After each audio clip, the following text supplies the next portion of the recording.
ప్రభుత్వం వచ్చి 60 రోజుల్లోనే కేంద్రం ప్రవేశపెట్టే బడ్జెట్లో ఇన్ని అంశాలను పొందుపరచడం అనేది నిజంగా ఒక గొప్ప విజయంగా మనం చెప్పుకోవాలి.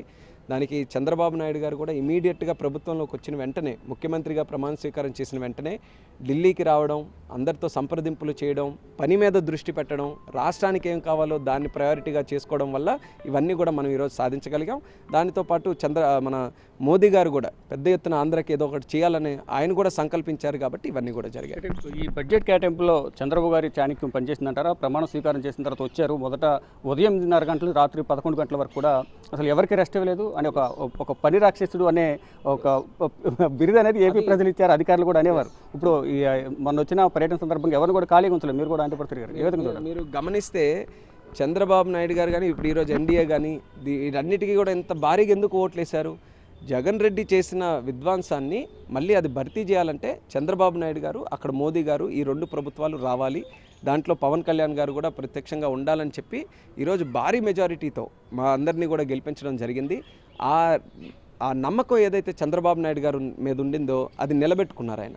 మీరు అది చాణక్యుడు అనొచ్చు, లేకపోతే ఆయన మేధాశక్తి అనొచ్చు, దూరదృష్టి అనొచ్చు, ఏదైనా సరే ఆయన పనిచేసే విధానమే అది.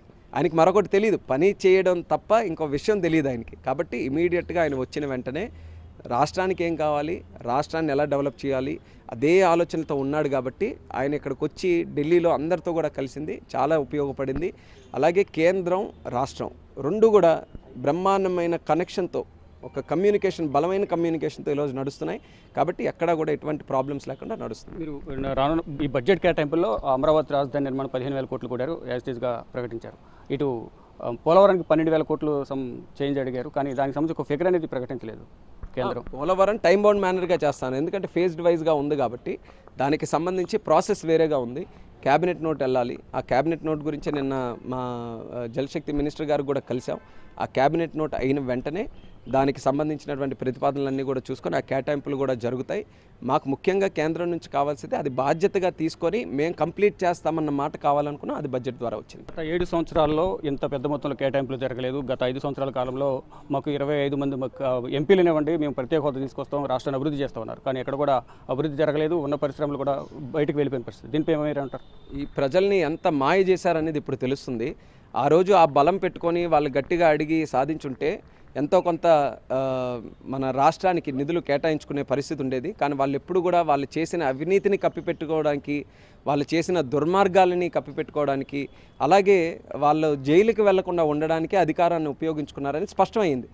అంతమంది బలగం పెట్టుకొని 5 సంవత్సరాలు కూడా ఏది సాధించలేకపోయారు. ఈరోజు మళ్ళీ మనం చక్కనైన రీతిలో కమ్యూనికేట్ చేసుకొని కేంద్రంతో మాట్లాడుకొని ఒక 60 రోజుల్లోనే ఇంత పెద్ద ఎత్తున మనం సాధించగలిగామనంటే అప్పుడున్న ప్రభుత్వం తాలూకు ధోరణి ఏ రకంగా ఉండేదో ప్రజలకి స్పష్టంగా ఈరోజు మరింత స్పష్టంగా తెలిసే అవకాశం ఈరోజు కలిగింది. ఫైనల్ చెప్పండి సార్, ఇక రాష్ట్ర అభివృద్ధి కోసం మీరు కేంద్ర మంత్రులను ప్రధానిని కలుస్తున్నారు. ఇప్పుడు జగన్మోహన్ రెడ్డి ఢిల్లీ వచ్చారు. ఆంధ్రప్రదేశ్ విధ్వంసకర పాలన జరుగుతోంది టీడీపీ హయాంలో, ఎన్డీఏ హయాంలో అని ఇక్కడ ధర్నా చేయడానికి వస్తున్నారు. మనం ఈరోజు కేటాయింపులు ఇంత చక్కగా జరిగాయి. ఆయన కేవలం రాష్ట్రాన్ని ఇంకా ఎలా చెడగొడదామన్న ఆలోచనతోనే ఉన్నాడు. ఎక్కడైనా సరే ఇన్వెస్ట్మెంట్స్ మన రాష్ట్రానికి వస్తే ఆ ఇన్వెస్ట్మెంట్స్ని భయపెట్టడానికి ఇలాంటి ఫేక్ నెరేటివ్ ఒకటి క్రియేట్ చేస్తున్నాడు తప్ప ఆయనకి మరొక ఉద్దేశం లేదు. రాష్ట్రం బాగుపడకూడదు అనేదే జగన్ తాలూకు ఉద్దేశం. దానికోసం ఈ కార్యక్రమాలన్నీ కూడా చేస్తున్నాడు. కానీ దాన్ని తిప్పుకొట్టే విధంగా ఈరోజు బడ్జెట్లో చక్కగా కేటాయింపులు జరిగాయి.